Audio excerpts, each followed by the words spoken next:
नमस्कार, जोहार। मैं मानसी गुप्ता हूं आपके साथ। आप देख रहे हैं न्यूज झारखंड। समय हो चला है झारखंड की खबरों को जानने का, उनसे अपडेटेड रहने का। तो चलिए जानते हैं सुबह से लेकर शाम तक की झारखंड की तमाम बड़ी खबरों को।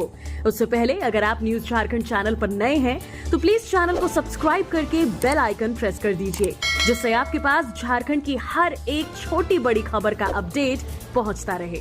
चलिए शुरुआत करते हैं आज की पहली और बड़ी खबर से।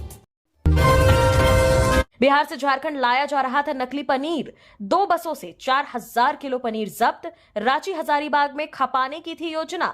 हजारीबाग खाद्य सुरक्षा विभाग और जिला प्रशासन ने बिहार से झारखंड आ रही 2 बसों से 4000 किलो नकली पनीर बरामद किया है। इसकी कीमत करीब 6 से 7 लाख रुपए मानी जा रही है। पटना से रांची आ रही बदौनी बस और तिवारी ट्रैवल्स की बसों में यह पनीर बख्तियारपुर और मनेर से लोड किया गया था। नगमा टोल टैक्स के पास यह कार्रवाई की गई। खाद्य सुरक्षा पदाधिकारी चंद्र प्रकाश दुगी के नेतृत्व में यह कार्रवाई मुख्य खाद्य आयुक्त के निर्देश पर की गई। मौके पर जांच में पनीर को नकली पाया गया। बस मालिकों को नोटिस जारी किया गया है। संतोषजनक जवाब न मिलने पर कानूनी कार्रवाई की जाएगी। अनुमंडल पदाधिकारी बैजनाथ कामती ने बताया कि इस नकली पनीर को हजारीबाग, रामगढ़ और रांची के बाजारों में बेचा जाना था। खाद्य सुरक्षा विभाग अब बंगाल से आने वाली बसों पर भी नजर रख रहा है। खाद्य सुरक्षा पदाधिकारी दुगी ने कहा कि नकली खाद्य पदार्थों को रोकने के लिए ऐसे अभियान जारी रहेंगे। साथ ही हजारीबाग के होटलों में भी जांच की जाएगी। झारखंड में 2 जून तक बारिश वज्रपात का अलर्ट। राजधानी रांची समेत कई जिलों में गरज के साथ बारिश, चली तेज हवा। बंगाल की खाड़ी में बने निम्न दबाव के क्षेत्र का असर झारखंड में शुक्रवार को भी दिखा। रांची, लातेहार, हजारीबाग, रामगढ़ समेत कई जिलों में गरज के साथ बारिश हुई। शाम तक कई अन्य जिलों में भी गरज के साथ बारिश की चेतावनी जारी की गई है और लोगों को सावधान और सतर्क रहने की सलाह दी गई है। इधर गुरुवार को गोड्डा और पाकुड़ में तेज हवा के साथ बारिश हुई। वहीं कई जिलों में बादल छाए रहे। मौसम विभाग के अनुसार झारखंड के विभिन्न इलाकों में 2 जून तक गरज के साथ बारिश होने की संभावना बनी हुई है। साथ ही तेज रफ्तार में हवा के और वज्रपात का भी अलर्ट जारी किया गया है। पिछले कुछ दिनों से हो रही बारिश ने लोगों को गर्मी से काफी राहत महसूस करवाई है। मौसम विभाग ने 31 मई तक येलो अलर्ट जारी किया है। राज्य में अगले 2 दिनों के दौरान अधिकतम तापमान में कोई बड़े बदलाव की संभावना नहीं है। इसके बाद अगले 3 दिनों में इसमें 3 से 4 डिग्री सेल्सियस की वृद्धि हो सकती है। मौसम विभाग के अनुसार शुक्रवार और शनिवार को राज्य के कुछ स्थानों पर गर्जन के साथ हल्के से मध्यम दर्जे की बारिश हो सकती है। वहीं 30 से 40 किलोमीटर प्रति घंटे की रफ्तार से हवा भी चल सकती है। 1 जून को पूर्वी हिस्सों में और 2 जून को देवघर, धनबाद, दुमका, गिरिडीह, गोड्डा, जामताड़ा, पाकुड़ और साहिबगंज में गर्जन के साथ हल्के दर्जे की बारिश हो सकती है। बद्रीनाथ धाम में मुख्यमंत्री हेमंत सोरेन ने लगाई हाजिरी। पत्नी और बेटे भी साथ। मुख्यमंत्री हेमंत सोरेन ने केदारनाथ के बाद बद्रीनाथ धाम में पूरे परिवार के साथ हाजिरी लगाई है। सोशल मीडिया पर इससे जुड़ी तस्वीरें भी मुख्यमंत्री ने साझा की है। तस्वीर में आप देख सकते हैं कि मुख्यमंत्री हेमंत सोरेन के साथ उनकी पत्नी विधायक कल्पना सोरेन साथ नजर आ रही हैं। साथ ही उनके दोनों बेटे भी तस्वीर में दिख रहे हैं। बता दें कि बद्रीनाथ से पहले मुख्यमंत्री हेमंत सोरेन ने केदारनाथ धाम में पूजा की थी। उसकी भी तस्वीर उन्होंने शेयर की थी। जानकारी के अनुसार मुख्यमंत्री हेमंत सोरेन 1 जून को रांची लौट सकते हैं। तीर्थ यात्रा पर होने के कारण मुख्यमंत्री आज वित्त आयोग के साथ होने वाली बैठक में शामिल नहीं हो पाए हैं। गौरतलब है कि 2024 के विधानसभा चुनाव जीतने के बाद हेमंत सोरेन लगातार तीर्थ स्थलों का दौरा कर रहे हैं। फरवरी में मुख्यमंत्री अपनी धर्मपत्नी के साथ कोलकाता स्थित शक्तिपीठ काली घाट में मां काली के दर्शन करने गए थे। इससे पूर्व दिसंबर 2024 में हेमंत सोरेन ने अपनी पत्नी कल्पना सोरेन के साथ मध्य प्रदेश के उज्जैन स्थित बाबा महाकाल के दरबार में हाजिरी लगाई थी। पत्नी संग पूरे विधि विधान के साथ बाबा महाकाल की पूजा की थी। रांची में अब तक 3 कोरोना पॉजिटिव मरीज आए सामने। जमशेदपुर में भी हुई एंट्री। RT-PCR से होगी पुष्टि। भीड़ में जाएं तो मास्क पहने। रांची में कोरोना संक्रमण के अभी तक 3 मामले सामने आ चुके हैं। वहीं जमशेदपुर में भी कोरोना की एंट्री हो गई है। कदमा स्थित एक निजी अस्पताल में इलाज के दौरान 46 वर्षीय एक महिला कोरोना संक्रमित पाई गई। महिला का ब्लड सैंपल लेकर RT-PCR जांच के लिए भेजा है। इधर रांची में महाराष्ट्र से आए एक संक्रमित मरीज की रिपोर्ट गुरुवार को नेगेटिव आ गई है। फिल्म निर्माता निर्देशक लाल विजय शाहदेव को अस्पताल से छुट्टी मिल गई है, जबकि एक मरीज घर में क्वारंटीन है और दूसरा अस्पताल में इलाजरत है। कोरोना संक्रमण के बढ़ते मामले को देखते हुए जिला प्रशासन ने एडवाइजरी जारी की है। रांची डीसी मंजुनाथ भजंत्री ने आम लोगों से संक्रमण से बचने की अपील की है। डीसी ने भीड़ भाड़ वाली जगह पर मास्क पहनने की सलाह दी है। उन्होंने ICMR Covid national task force के दिशा निर्देश के तहत हल्के लक्षण वाले मरीजों को घर पर ही आइसोलेट रहने का निर्देश दिया है। वहीं नाक बहने, गले में खराश, सिर दर्द या बुखार जैसे लक्षण दिखने पर मास्क पहनने का निर्देश दिया है, ताकि संक्रमण का विस्तार न हो। यदि आपको फ्लू का कोई लक्षण है, सांस लेने में तकलीफ तकलीफ हो और ऑक्सीजन लेवल 93% से नीचे आ जाए, तेज बुखार और 5 दिनों से अधिक समय तक खांसी हो तो तुरंत डॉक्टर से सलाह लेने के लिए कहा गया है ताकि समय रहते इलाज शुरू हो सके। बोकारो में मैया सम्मान के 20 लाभुक निकले फर्जी, अल्पसंख्यक बताकर लाभ लेने की कोशिश। मैया सम्मान योजना को लेकर बोकारो से गंभीर गड़बड़ी सामने आई है। गोमिया प्रखंड के पचमो पंचायत में एक भी अल्पसंख्यक परिवार नहीं होने के बावजूद 20 लोगों ने खुद को अल्पसंख्यक बताकर योजना का लाभ लेने की कोशिश की। प्रखंड कार्यालय में जब विभागीय स्तर पर जांच की गई तो यह फर्जीवाड़ा सामने आया। बताया गया कि पचमो पंचायत में कोई भी अल्पसंख्यक समुदाय का व्यक्ति नहीं रहता, फिर भी 20 लोगों ने खुद को अल्पसंख्यक दिखाकर योजना में आवेदन दे दिया। अधिकारियों की सतर्कता से यह धोखाधड़ी पकड़ी गई। जैसे ही मामला सामने आया, प्रखंड प्रशासन ने पंचायत सचिव को जांच का निर्देश दिया। जांच के बाद सभी फर्जी लाभुकों को सूची से हटा दिया गया। इसके साथ ही लोधी पंचायत की एक महिला जो कि एक पैरा शिक्षक की पत्नी है, उसे भी योजना का गलत लाभ लेते हुए पकड़ा गया। उससे पैसों की वसूली भी कर ली गई है। बीडीओ महादेव कुमार महतो ने बताया कि गोमिया प्रखंड के 36 पंचायतों में लगभग 41,000 लाभुक चिन्हित किए गए हैं। सभी आवेदनों के आधार, राशन कार्ड और बैंक डिटेल्स के जरिए जांच की जाती है। अगर कोई भी फर्जी पाया जाता है तो तुरंत लाभ से हटाया जाता है।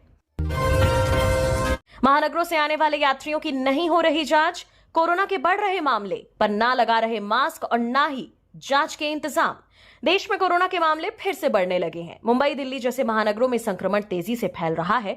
झारखंड में भी 3 कोरोना पॉजिटिव मरीज मिल चुके हैं। ऐसे में यात्रा करने वाले लोगों को बेहद सावधानी बरतने की आवश्यकता है। पर रेलवे स्टेशनों पर जांच के इंतजाम नहीं किए गए हैं। Koderma railway station Dhanbad rail मंडल का प्रमुख स्टेशन है। यहाँ रोजाना हजारों यात्री आते जाते हैं। स्टेशन बिहार की सीमा से जुड़ा होने के कारण कोडरमा के अलावा हजारीबाग, चतरा, गिरिडीह और बिहार के नवादा, बिहार शरीफ के यात्री भी यहाँ से सफर करते हैं। वर्तमान में शादी का सीजन और गर्मी की छुट्टियां होने से यात्रियों की संख्या में बढ़ोतरी हुई है। मुंबई, दिल्ली, चेन्नई और कोलकाता से आने वाले यात्रियों की संख्या भी अधिक है। इन महानगरों में कोरोना के बढ़ते मामलों को देखते हुए संक्रमण का खतरा बढ़ गया है। स्थिति की गंभीरता के बावजूद कोडरमा स्टेशन पर बाहर से आने वाले यात्रियों की कोरोना जांच की कोई व्यवस्था नहीं है। यात्री बिना मास्क के ट्रेन से उतरकर सीधे शहर में खरीदारी करते हुए अपने गंतव्य की ओर जा रहे हैं। यात्रियों की इस लापरवाही से क्षेत्र में कोरोना संक्रमण फैलने का जोखिम बढ़ रहा है। बगोदर में सड़क हादसे में एक की मौत, अज्ञात वाहन की टक्कर से हुआ हादसा, राहगीरों ने पुलिस को दी सूचना। गिरिडीह जिले के बगोदर नेशनल हाईवे में एक बार फिर तेज रफ्तार का कहर देखने को मिला है। वहां एक अज्ञात वाहन के चपेट में आने से 40 वर्षीय व्यक्ति की दर्दनाक मौत हो गई है। घटना को लेकर परिजनों में मातम पसरा हुआ है। वहीं पुलिस ने शव को पोस्टमार्टम के लिए सदर अस्पताल भेज दिया है। बगोदर थाना क्षेत्र के अटका स्थित गांधी टांड निवासी 40 वर्षीय विनोद ठाकुर किसी काम से सुबह में जीटी रोड पर जा रहे थे। इसी बीच किसी अज्ञात वाहन ने जमुना नगर के पास उन्हें अपनी चपेट में ले लिया, जिससे उसकी मौके पर ही मौत हो गई। घटना की कुछ देर बाद स्थानीय लोगों और राहगीरों ने शव को सड़क पर देखा और इसकी जानकारी बगोदर थाना की पुलिस को दी। घटना के बाद पुलिस मौके पर पहुंची और शव का पहचान किया। इसके साथ ही घटना की जानकारी मृतक के परिजनों को दी गई। वहीं परिजनों के आने के बाद पुलिस शव को पोस्टमार्टम के लिए सदर अस्पताल भेजकर आगे की कार्रवाई में जुट गई। चतरा कॉलेज में जेल में बंद छात्र की जगह दोस्त दे रहा था परीक्षा, पकड़ा गया। चतरा कॉलेज परीक्षा केंद्र में बीए सेमेस्टर 1 की परीक्षा के दौरान गुरुवार को एक बड़ा फर्जीवाड़ा सामने आया। एक छात्र की जगह उसका दोस्त परीक्षा देता हुआ पकड़ा गया। मामला यह है कि बिहार की जेल में अवैध शराब के मामले में बंद छात्र कामेश्वर कुमार की जगह उसका दोस्त दीपक कुमार यादव परीक्षा दे रहा था। दीपक इससे पहले लगभग सभी विषयों की परीक्षा दे चुका था, लेकिन अंतिम दिन शिक्षक को उस पर शक हुआ। जांच के बाद फर्जीवाड़े का खुलासा हुआ। फर्जी छात्र दीपक से घंटों पूछताछ की गई। एडमिट कार्ड की जांच में गड़बड़ी सामने आई। असली छात्र कामेश्वर कुमार को परीक्षा से निष्कासित कर दिया गया। दीपक से बॉन्ड लिखवाकर छोड़ दिया गया। आगे की कार्रवाई विनोबा भावे विश्वविद्यालय के निर्देश पर की जाएगी। सहायक आचार्य के 40 और प्रश्न हुए रद्द। झारखंड कर्मचारी चयन आयोग की सहायक आचार्य नियुक्ति परीक्षा के 40 और प्रश्न रद्द कर दिए हैं। इन सभी प्रश्नों के लिए सभी अभ्यर्थियों को पूरे अंक मिलेंगे। आयोग ने ऐसे प्रश्नों की लिस्ट सूची जारी कर दी है। जेएसएससी की ओर से पूर्व में किसी एक विषय में रद्द किए प्रश्न उसी पाली में अन्य विषय ग्रुप में भी पूछे गए थे। उस समय इन प्रश्नों को रद्द नहीं किया गया था। मामला संज्ञान में आने के बाद वैसे प्रश्नों को आयोग ने अन्य सेट में रद्द करने का निर्णय लिया। इसके लिए सभी अभ्यर्थी को प्रश्न के के लिए पूरे अंक दिए जाएंगे। मामला संज्ञान में आने के बाद वैसे प्रश्नों को आयोग ने अन्य सेट में रद्द करने का निर्णय लिया। इसके लिए सभी अभ्यर्थी को प्रश्न के लिए पूरे अंक दिए जाएंगे। इससे पहले आयोग ने 5 मई को विभिन्न पेपर और विषयों में कुल 110 प्रश्नों को रद्द कर दिया था। इन प्रश्नों के लिए सभी अभ्यर्थियों को बराबर अंक देने का निर्णय लिया गया था। JAC 12th results 2025 out soon. कल आ सकता है झारखंड बोर्ड 12वीं का रिजल्ट। JACresults.com पर देखें। झारखंड बोर्ड 12वीं का रिजल्ट जल्द जारी होने वाला है। बोर्ड 31 मई से 2 जून 2025 के बीच रिजल्ट जारी कर सकता है। हालांकि इस संबंध में अभी ऑफिशियल अनाउंसमेंट नहीं किया गया है। झारखंड बोर्ड 12वीं का रिजल्ट स्ट्रीम वाइज जारी किया जाएगा। रिजल्ट आने के बाद छात्र ऑफिशियल वेबसाइट पर देख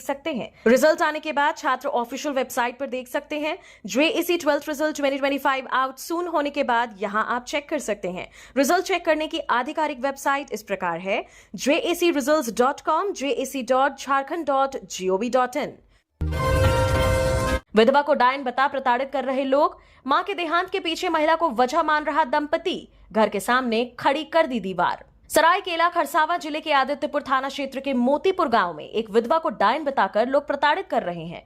महिला के पड़ोस में रहने वाले मंगल घोष और उसकी पत्नी जुमा घोष डायन बताकर प्रताड़ित करते हैं, जान से मारने की धमकी देते हैं। घोष दंपति अपनी मां की मौत के पीछे पीड़िता को वजह मानते हैं।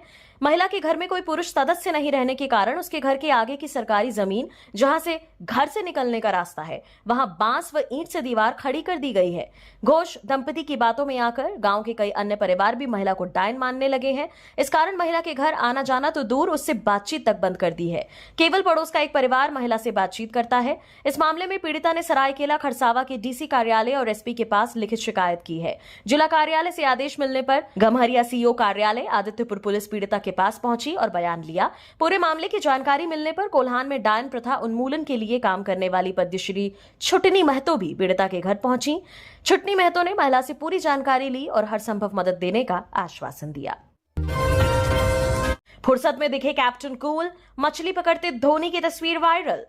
आईपीएल से चेन्नई के बाहर हो जाने के बाद सोशल मीडिया पर धोनी की एक तस्वीर वायरल हो रही है। इस तस्वीर में धोनी मछली पकड़ते हुए दिख रहे हैं। दावा किया जा रहा है कि यह तस्वीर धोनी के रांची स्थित फार्म हाउस की है। यह भी दावा किया जा रहा है कि आईपीएल से बाहर होने के बाद चेन्नई सुपर किंग्स के कप्तान महेंद्र सिंह धोनी फुर्सत में हैं और मछली मारकर अपना टाइम पास कर रहे हैं। जो तस्वीर सोशल मीडिया पर वायरल हो रही है उसमें धोनी ने काली रंग की टी शर्ट पहनी है जिस पर ड्यूटी, ऑनर और कंट्री लिखा हुआ है। बता दें कि धोनी को भारतीय सेना से काफी ज्यादा प्यार है और धोनी अक्सर इंडियन आर्मी की टी शर्ट पहनकर घूमते हुए नजर आते हैं। धोनी फौज में लेफ्टिनेंट कर्नल की पोस्ट पर हैं और टेरिटोरियल आर्मी में हैं। उन्हें साल 2011 में यह पोस्ट मिली थी। साल 2019 में उन्होंने विक्टर फोर्स के साथ कश्मीर में 15 दिन सेवा दी थी। धोनी की रिटायरमेंट को लेकर काफी बातें चल रही हैं, लेकिन अब तक धोनी ने इसकी पुष्टि नहीं की है।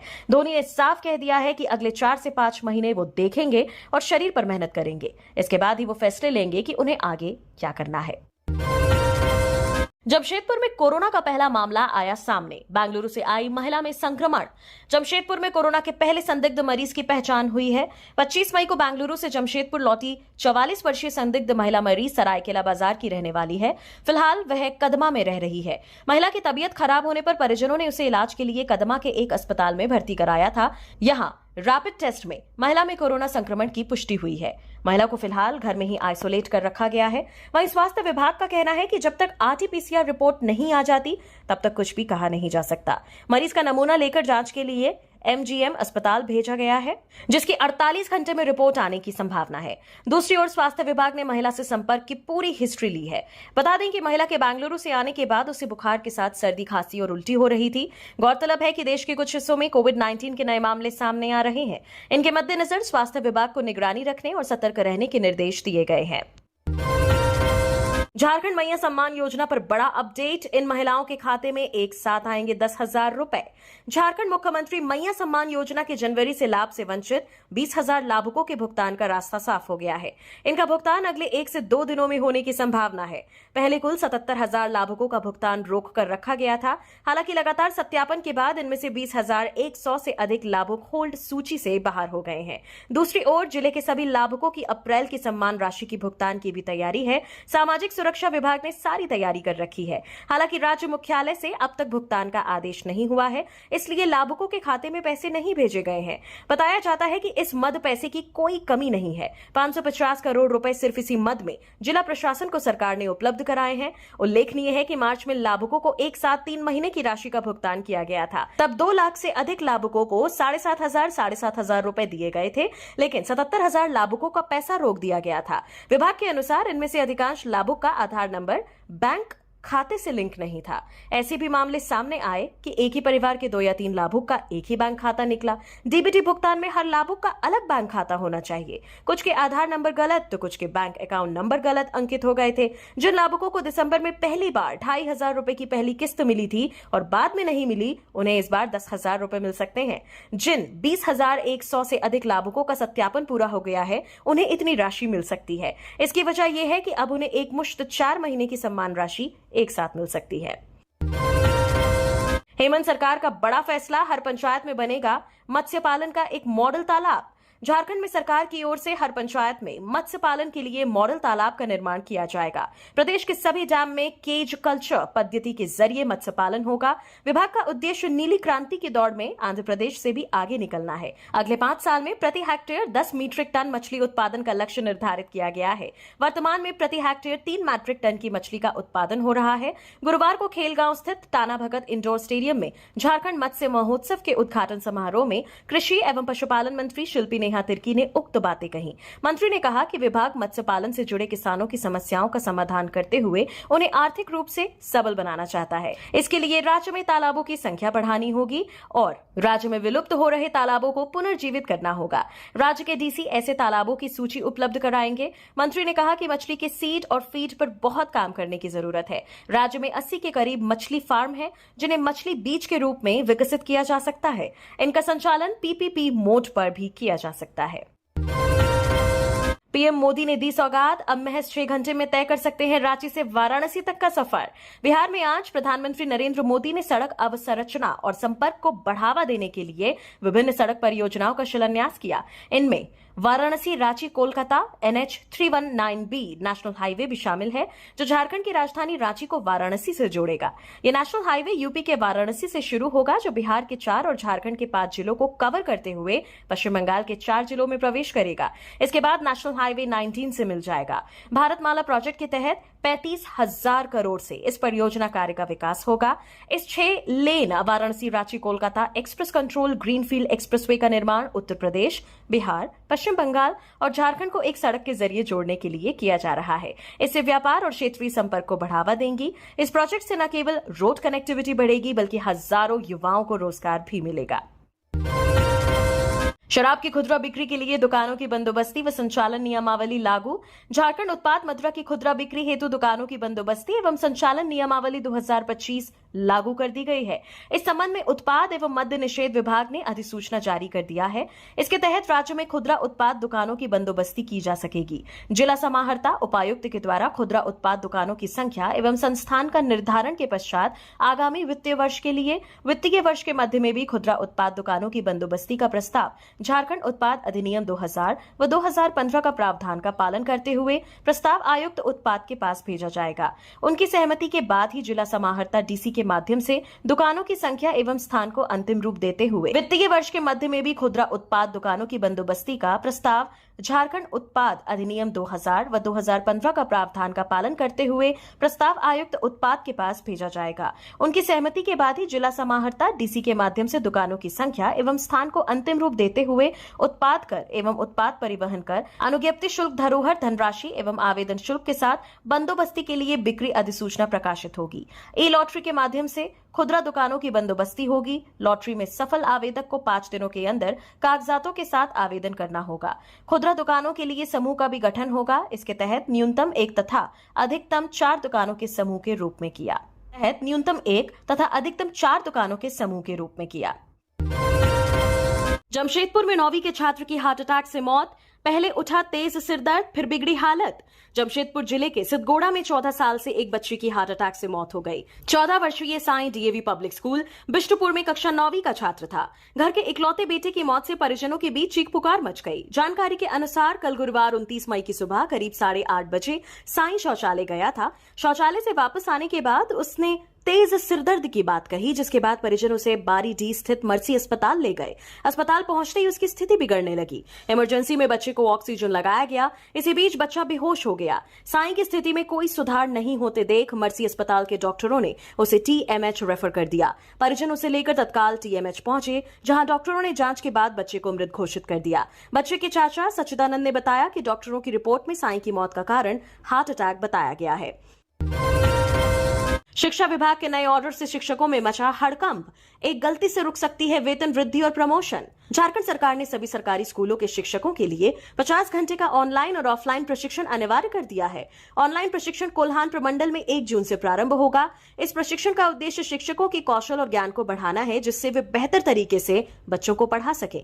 नई शिक्षा नीति 2020 लागू होने के बाद शिक्षकों की जिम्मेदारी और जवाबदेही दोनों बढ़ी है। प्रत्येक चालू सत्र में सभी शिक्षकों के लिए 50 घंटे का प्रशिक्षण अनिवार्य किया गया है। स्कूली शिक्षा एवं साक्षरता विभाग के सचिव उमाशंकर सिंह ने क्षेत्रीय शिक्षा संयुक्त निदेशक कोल्हान एवं कोल्हान के सभी जिला शिक्षा पदाधिकारियों को भेजे पत्रों में बताया है कि राष्ट्रीय शिक्षा नीति में शिक्षकों के सतत पेशेवर विकास के लिए 50 घंटे का प्रशिक्षण अनिवार्य किया गया है। प्रशिक्षण के माध्यम से शिक्षकों के नवीनतम शिक्षा तकनीक, पद्धति, कौशल और नवाचार को सीखने का अवसर दिया गया है। प्रशिक्षण नहीं लेने पर शिक्षक की प्रोन्नति और समय समय पर होने वाले वेतन वृद्धि को विभाग ने रोकने का निर्णय लिया है। सत्र 2025-26 के लिए जिला शिक्षा एवं प्रशिक्षण संस्थान में प्रशिक्षण शुरू कर रहा है। बैचवार शेड्यूल बनाया जा रहा है। प्रशिक्षण में जिले के सरकारी एवं गैर सरकारी सहायता प्राप्त शिक्षक शिक्षिकाओं को शामिल किया गया है। गोड्डा में बंद घर में ताला तोड़कर चोरी, जेवर, बर्तन और नकदी ले गए चोर। गोड्डा नगर थाना क्षेत्र के कुरमन गांव में बीती रात एक घर से चोरी की वारदात सामने आई है। गृहस्वामी बिंदु देवी के घर से चोर लाखों रुपए के जेवर, बर्तन और नकदी ले उड़े। बिंदु देवी ने बताया कि उनके पति रोहित ठाकुर गाड़ी चालक हैं। वे किसी काम से बाहर गए थे। अकेले होने के कारण बिंदु देवी अपनी सास के घर सोने चली गई। सुबह जब वे झाड़ू लगाने घर आई तो घर का ताला टूटा मिला। अंदर जाकर देखा तो ट्रंक और गोदरेज खुले थे। सारा सामान बिखरा पड़ा था। ट्रंक में रखे कांसे के बर्तन, गोदरेज में रखा दुल्हन सेट, पायल, बच्चों की 4 जोड़ी मटिया और 5,000 रुपए नकद गायब थे। कुरमन में पहले भी कई दुकानों और घरों में चोरी की वारदातें हो चुकी हैं। इससे लोगों में दहशत का माहौल है। घटना की सूचना नगर थाना को दी गई। पुलिस मौके पर पहुंचकर जांच कर रही है। वहीं थाना प्रभारी दिनेश महली ने बताया कि मामले की जांच की जा रही है। मंत्री हफीजुल हसन की फर्जी पीएचडी डिग्री पर विवाद, एनआईए ने मामला सीबीआई को सौंपा। झारखंड सरकार में मंत्री हफीजुल हसन की पीएचडी डिग्री को लेकर बड़ा विवाद खड़ा हो गया है। इस डिग्री की वैधता पर सवाल उठने के बाद अब मामला सीबीआई के पास भेज दिया गया है। विपक्ष ने मंत्री की डिग्री को फर्जी करार दिया है और गंभीर आरोप लगाए हैं। नेता प्रतिपक्ष बाबूलाल मरांडी ने 3 मई को एनआईए को एक पत्र लिखा था, जिसमें उन्होंने हफीजुल हसन पर फर्जी डिग्री रखने का आरोप लगाया। उन्होंने कहा कि मंत्री ने जिस संस्था से पीएचडी डिग्री ली है वह ना तो यूजीसी से मान्यता प्राप्त है और ना ही किसी राज्य सरकार से। यह संस्था भारत वर्चुअल ओपन यूनिवर्सिटी के नाम से काम करती है। बाबूलाल मरांडी का कहना है कि इस यूनिवर्सिटी के पाकिस्तान से संबंध है और यह एक गिरोह के जरिए चलाई जाती है जो विदेश में नौकरी दिलाने और एडमिशन के नाम पर लोगों से ठगी करता है। उन्होंने यह भी कहा कि यूनिवर्सिटी के चांसलर को पाकिस्तान के इस्लामाबाद में एक संस्था द्वारा सम्मानित किया गया था, जिससे इसके संबंध और भी संदिग्ध नजर आते हैं। एनआईए की डीआईजी जया राय ने इस पूरे प्रकरण को गंभीरता से लेते हुए बाबूलाल मरांडी का पत्र सीबीआई डायरेक्टर को भेज दिया है ताकि इस मामले में जांच शुरू हो सके। बेटे का जन्मदिन छोड़ युवक को रक्तदान करने अस्पताल पहुंची महिला, किया मिसाल कायम। आज गोड्डा से ऐसी खबर निकलकर सामने आई है जिनसे पूरा गोड्डा गर्व महसूस कर रहा है। सुबह को ऐसी खबर आई जिससे पूरे महिला समाज में खुशी की लहर है। दरअसल गोड्डा के अस्पताल में जिंदगी और मौत के बीच जंग लड़ रहे एक युवक को जीरो नेगेटिव खून की जरूरत थी। ये खबर सुनते ही गोड्डा के शिवपुर मोहल्ले की रहने वाली नमिता झा अपने बेटे के जन्मदिन का उत्सव छोड़कर अस्पताल पहुंची और रक्तदान कर जिंदगी और मौत के बीच जंग लड़ रहे युवक की जान बचाई। नमिता झा ने कहा, बेटे के जन्मदिन का इससे अच्छा उत्सव क्या हो सकता है। अगर हमारी वजह से किसी की जान बच सकती है तो हमें उनकी जान बचानी चाहिए। दीपक प्रकाश ने वैभव सूर्यवंशी से की मुलाकात, 35 गेंदों में शतक जड़ने वाले युवा बल्लेबाज की तारीफ की। राज्यसभा सांसद और बिहार भाजपा के चुनाव सह प्रभारी दीपक प्रकाश ने क्रिकेटर वैभव सूर्यवंशी से मुलाकात की। मुलाकात की तस्वीर साझा करते हुए दीपक प्रकाश ने लिखा, इतनी छोटी उम्र में अपने शानदार बल्लेबाजी से मात्र 35 गेंद में शतक लगाकर पूरे देश में रातों रात प्रसिद्ध होने वाले बिहार के लाल वैभव सूर्यवंशी से आज पटना में मुलाकात की। मैंने उनके खेल की सराहना करते हुए उज्जवल भविष्य की शुभकामनाएं दी। आपको बता दें, बिहार के समस्तीपुर के रहने वाले वैभव सूर्यवंशी ने आईपीएल में खूब धमाल मचाया था। वो राजस्थान रॉयल के लिए खेल रहे थे। अपने पहले ही मैच के पहले ही बॉल में उन्होंने छक्का लगाया था। उसके बाद के मैच में तो उन्होंने महज 35 गेंद में शतक लगाकर इतिहास रच दिया और क्रिकेट की सनसनी बन गए। बिरहोर जनजाति की 2 बेटियों ने रचा इतिहास, मैट्रिक पास करने वाली पहली पीढ़ी बनी। जेएसी की मैट्रिक परीक्षा 2025 के नतीजों ने इस बार सिर्फ सफलता के आंकड़े नहीं दिए, बल्कि उम्मीद, संघर्ष और बदलाव की एक नई कहानी लिखी है। एक तरफ जहां हजारीबाग में चौपारण प्रखंड के एक मजदूर पिता के बेटे ने 95% अंक हासिल कर क्षेत्र का नाम रोशन किया, वहीं दूसरी ओर इतिहास के पन्नों में पहली बार दर्ज हुआ है बिरहोर जनजाति की 2 बेटियों का मैट्रिक पास करना। चौपारण प्रखंड के वनांचल क्षेत्र में बसा छोटा सा गांव जमुनियातरी आज उल्लास से झूम रहा है। इसी गांव में ताल्लुक रखने वाली आदिम जनजाति बिरहोर समुदाय की 2 बेटियां किरण कुमारी पिता रोहन बिरहोर और चांदवा कुमारी पिता विष्णु बिरहोर ने वो कर दिखाया है जो पहले कभी नहीं हुआ। किरण ने 409 अंक लगभग 80% और चांदवा ने 332 अंक लगभग 66% अंक प्राप्त कर न केवल प्रथम श्रेणी में परीक्षा पास की, बल्कि अपने समुदाय के लिए एक नई राह की शुरुआत की है। रांची की तहरीन फातिमा मैट्रिक रिजल्ट में बनी जिला टॉपर, डीसी ने मोमेंटो देकर किया सम्मानित। मैट्रिक परीक्षा 2025 में Jharkhand academic council JAC board के अंतर्गत रांची जिला की तहरीन फातिमा ने 97.4% अंकों के साथ जिला में पहला स्थान प्राप्त किया। इसके साथ ही वो झारखंड में 5वां स्थान पाकर एक मिसाल कायम कर चुकी हैं। इसके साथ ही उन्होंने झारखंड में 5वां स्थान पाकर एक मिसाल कायम की। इस शानदार सफलता के लिए जिला प्रशासन द्वारा आयोजित एक विशेष समारोह में उपायुक्त सह जिला दंडाधिकारी मंजुनाथ भजंत्री ने तहरीन फातिमा को मोमेंटो प्रदान कर सम्मानित किया। इस अवसर पर उनके माता पिता को शॉल ओढ़ाकर सम्मानित किया गया। इस अवसर पर उपायुक्त ने कहा कि तहरीन की उपलब्धि न केवल उनके परिवार के लिए बल्कि पूरे रांची जिले के लिए एक गर्व की बात है। वह आने वाली पीढ़ी के लिए प्रेरणा है। जब उपायुक्त मंजुनाथ भजंत्री ने तहरीन से पूछा कि बेटी आगे क्या करना चाहती हो, इस पर आत्मविश्वास से भरे शब्दों में तहरीन ने मुस्कुराते हुए जवाब दिया, आगे इंजीनियरिंग करना चाहती हूँ, इसके बाद यूपीएससी की तैयारी कर आईएएस बनना चाहती हूँ। इस जवाब ने समारोह में मौजूद सभी के चेहरों पर एक प्रेरणादायक मुस्कान ला दी। झारखंड के 3 उग्रवाद प्रभावित जिलों को मिली 15 करोड़ की विशेष केंद्रीय सहायता। झारखंड के 3 प्रमुख उग्रवाद प्रभावित जिलों लोहरदगा, गुमला और गिरिडीह को भारत सरकार से विशेष केंद्रीय सहायता के तहत 15 करोड़ रुपए मिले हैं। इस आवंटन के तहत प्रत्येक जिले को 5-5 करोड़ रुपए मिले हैं, जिसका उद्देश्य इन क्षेत्रों में उग्रवाद से उत्पन्न चुनौतियों का सामना करना है। गृह सचिव ने इस संबंध में आदेश जारी कर दिया है, जो इन जिलों में विकास और शांति बहाली के प्रयासों को गति देगा। विशेष सहायता राशि इन उग्रवाद प्रभावित क्षेत्रों में बहुआयामी विकास और सुरक्षा संबंधी आवश्यकताओं को पूरा करने के लिए आवंटित की गई है। इसके तहत निम्नलिखित प्रमुख कार्यों को प्राथमिकता दी जाएगी। उग्रवादी हिंसा में जान गंवाने वाले नागरिकों और सुरक्षा बलों के परिवारों को त्वरित और पर्याप्त मुआवजा प्रदान किया जाएगा। हिंसा का रास्ता छोड़कर मुख्यधारा में लौटने वाले नक्सलियों को पुनर्वास और सामाजिक एकीकरण के लिए मुआवजा प्रदान किया जाएगा। लेवी वसूली से जुड़े 2 मामले में टीपीसी के रीजनल कमांडर आक्रमण जी को एनआईए ने लिया न्यायिक हिरासत में। चतरा के तंडवा में मगध व आम्रपाली कोयला परियोजना में टेरर फंडिंग से जुड़े केस के बाद टीपीसी के रीजनल कमांडर आक्रमण जी उर्फ रविंद्र गंजू उर्फ नेताजी को एनआईए के 2 और मामलों में न्यायिक हिरासत में लिया गया है। इसमें पूर्व आक्रमण जी को एनआईए कोर्ट में आज पेश किया गया। ये मामला चतरा में लेवी वसूली से जुड़ा है, जिसमें एनआईए 7/2018 एवं एनआईए 8/2018 ने दर्ज की है। एनआईए 7/2018 में आक्रमण जी के अलावा कमलेश गंजू, ब्रजेश गंजू, मुकेश गंजू, कोहराम जी, लक्ष्मण गंजू और कर्मपाल गंजू आरोपी शामिल हैं। वहीं एनआईए 8/2018 में आक्रमण जी के अलावा श्याम भोक्ता, परमजीत जी, विकास, नागेश्वर गंजू, प्रेम सागर महतो, उचित महतो एवं अमित सिंह आरोपी शामिल हैं।